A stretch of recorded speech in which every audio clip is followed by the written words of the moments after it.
Hello and welcome to New Filmmakers Los Angeles. I am delighted to be joined virtually with Alex Greenlee. Fantastic film, Intrepidus. I've got so many questions. So welcome. For those that haven't seen it, let's take a look at the clip. Being native is not a scar. It's a gift.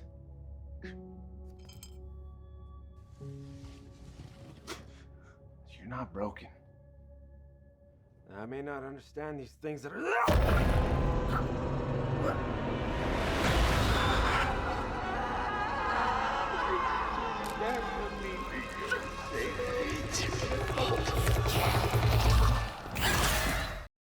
Alex, thank you so much for joining us today, and thank you again for having your film part of our film festival.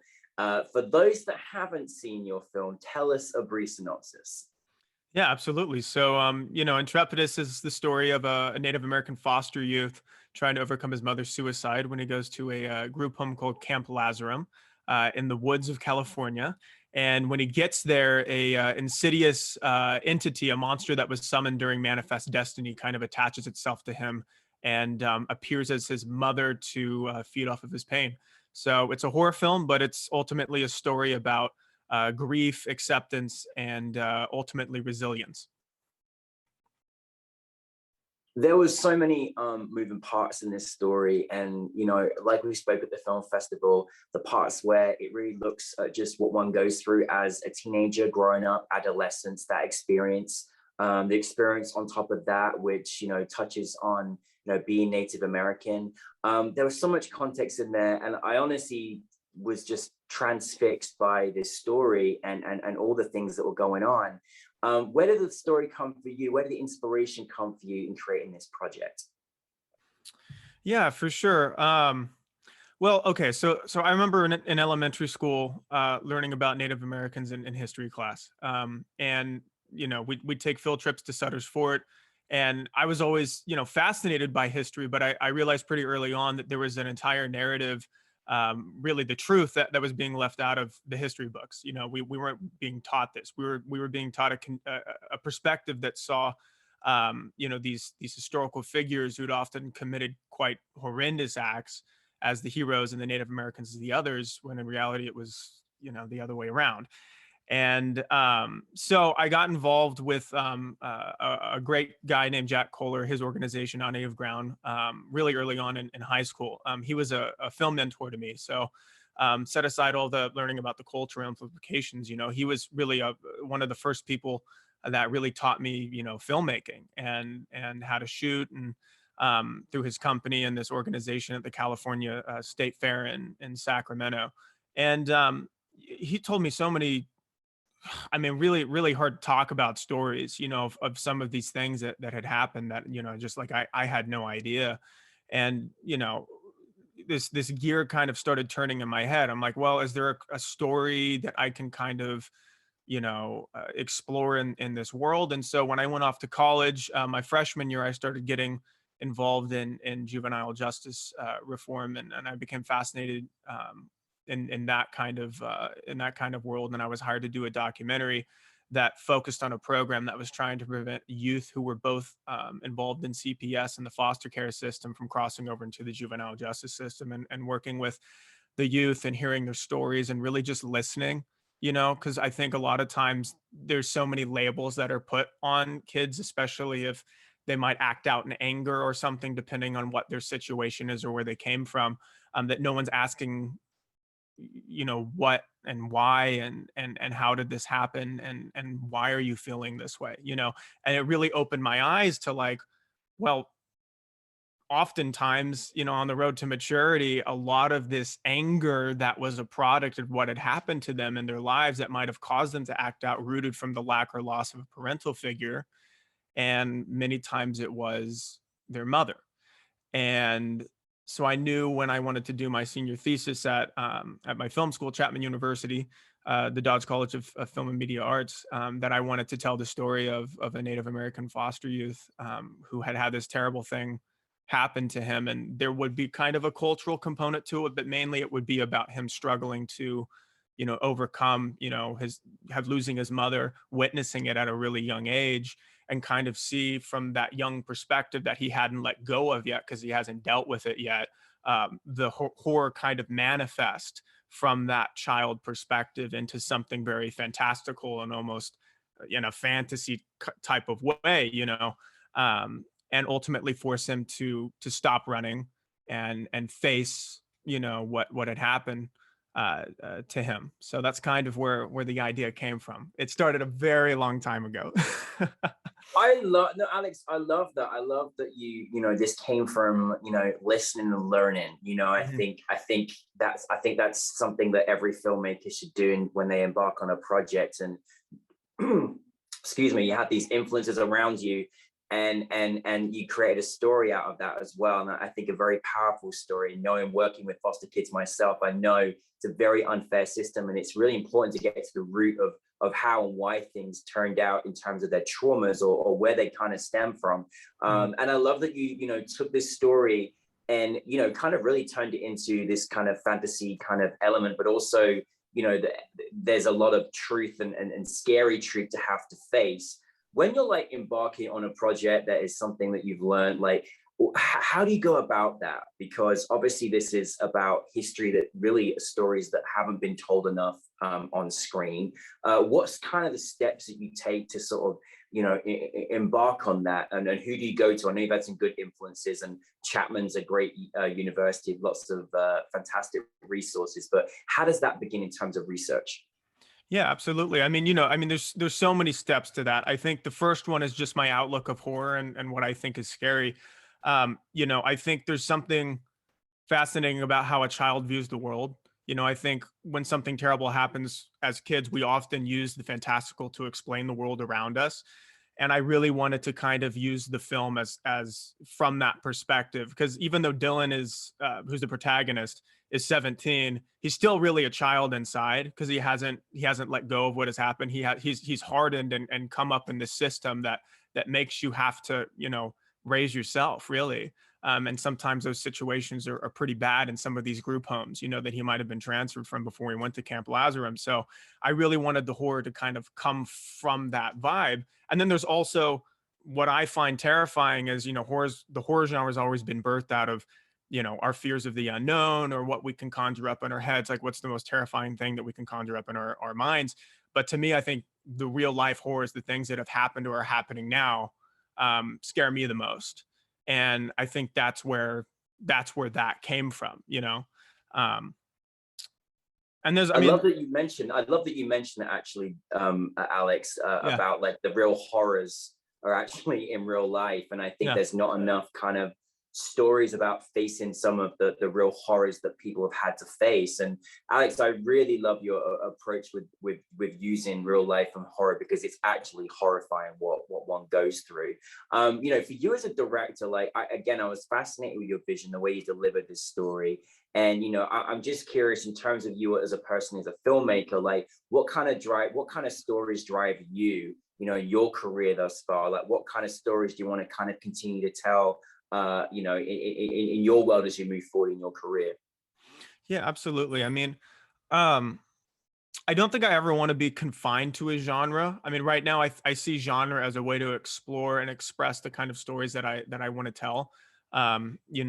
Through using it as a metaphor. I just finished another short film that I did, just launched on Dust, and that kind of used the science fiction genre to explore similar themes about the prison reform and the criminal justice system. But I think stories about people and stories about overcoming something, and I love a good underdog. I think the more that we can focus on resilience, as dark as some of these stories go, and certainly some of the ones that I want to tell, and as dark as Intrepidus went, I think it's important to focus on overcoming some of these challenges that oftentimes seem like they can't be overcome. I think a lot of people, especially foster youth, aren't used to seeing themselves up on the screen. And I think it's really important that we start to try and not just with foster youth, right? Like with any kind of marginalized group of people, to try and put people up there that people can identify with, and help tell their stories, with them. And, so I think that really any story that has a human element, I think, is something that I'm interested in. Overcoming grief, trauma, things that a lot of people or everybody experiences at some point, and kind of having that positive outlook. I think at the end of the day, that it's hard, it's difficult, but you can overcome it. I love that, and I'm looking forward to seeing many more of your movies. It's going to be like a healing therapy and education at the same time, which is very exciting. For you, in terms of this particular production, what were kind of some of the things that would maybe you posed that were difficult that maybe you've learned from, and what kind of things did you kind of enjoy the most from making this particular film? Yeah, absolutely. I mean, any film is a challenge, and filmmaking is all about problem solving. I the writing process for me at the beginning of this, I think, was pretty difficult, because I really wanted to land on something that was a proof of concept to set up the several ideas for a feature that I did want to make with it eventually. But a script is rewritten 3 times in filmmaking. It's written the first time when you write it, written the second time when you go into production and shoot it, and written the third time when you go into post and you finish editing it, right? So like, I think the whole filmmaking journey as a whole, it's difficult, but it's also very rewarding, because the project manifests and you find what it really is at the end of the day in that cutting room.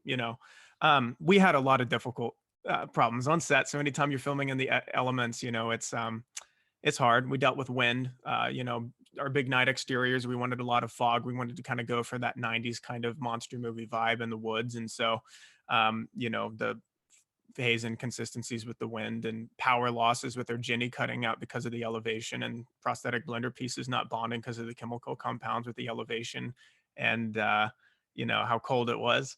And just to have 6 days to film this, on a student film with a tiny crew, ultimately for what we were going after. So there were a lot of challenges, but I think at the end of the day, we as a crew were very resilient against everything that came our way. And I think you need an amazing team. Filmmaking is a collaborative effort. Even though there might be one vision, helming it at the front, you need everybody else to be there, because when you don't know the answer to someone else will. And I think that was what was so wonderful about our set, is having people like that. And no matter how tired we were, the fact that we weren't sleeping for 78 hours at a time, to get it done, we kept a good head about our shoulders, and we worked on the problems together, and we found cool solutions in post for some of our problems, like our haze inconsistencies. We ended up sound designing the haze moving, so it was like the presence of the monster was there embedded in the land. It was kind of this darkness that had taken over, and it became more of a prevalence of having that monster character in there at the beginning of the film when you didn't even see it yet. So that kind of helped build up that character and ended up working in our favor, I think, and added more depth there. So I think use the challenges, use the things that go wrong to your advantage and as a strength. I think that's the best thing to do. And if you can look at it like that, I think it'll definitely help your mental health. Hey, this is all important, because I think the important thing is, especially when you're in that position of being a director as well, you feel like, oh my goodness, like, am I it's all on my shoulders. But again, asking someone that on the set that maybe will know the answer to that question, and how important that is. I think some people get carried away, especially if you're the main person to orchestrate this, you're the conductor of the orchestra. That is such a very important fact, and mental health is a very important thing on set to articulate it to be a great project. Alex, I really was in love with the way you delivered this vision, and the whole monster element. Like, I really didn't know what was coming next, and it really led me down a path of just the real depth of what your protagonist Dylan was going through.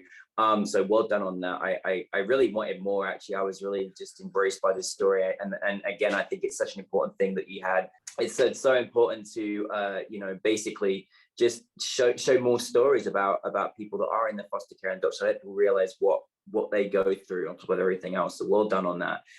Finally though, what is next for you?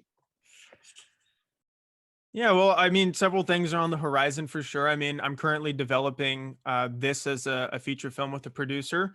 So hopefully I'll be able to announce that very soon.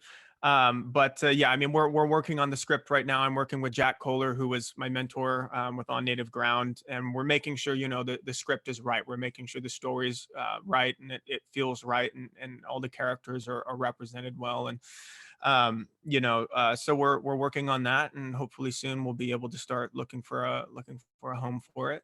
And then I just had a short film called Cybolica. That was my student film before Intrepidus. So it was before my thesis. That is a dystopian kind of look at the prison system. It's about 3 inmates that kind of wake up in this subterranean facility, and they're chained to the wall, and they don't know really what's going on, and they're trapped in a quarantine sector with a monster essentially, and they have to put their differences aside and work together to escape and beat this thing. But there's a twist at the end, and it kind of lends itself to and a continuation of the story in a series, and I'm kind of working on with my co-writer on that. And so that just released on Gunpowder and Skies of Dust streaming platform on YouTube and on their mobile streaming app. So I'm very excited about that. And yeah, I'm working on a couple other projects, but definitely some stuff on the horizon. Gunpowder and Sky are great. They're really great organizations. So company. So I'm glad that you're connected with them. So well done. But Alex, listen, I'm always going to expect maybe a monster to come at some point. At some point in your films. Maybe it's your little Tarantino briefcase or something. But no, well done on making this film. Whatever, making such an important film. And I think one of the most important things that you also do is really do your homework, get the right people involved, have mentors, as well along the way that can help with your vision. But we love having you part of our filmmaking family at New Filmmakers LA, and thank you so much for bringing it to us. And we're looking forward to the feature. So thank you. Thank you, Danny. I appreciate it.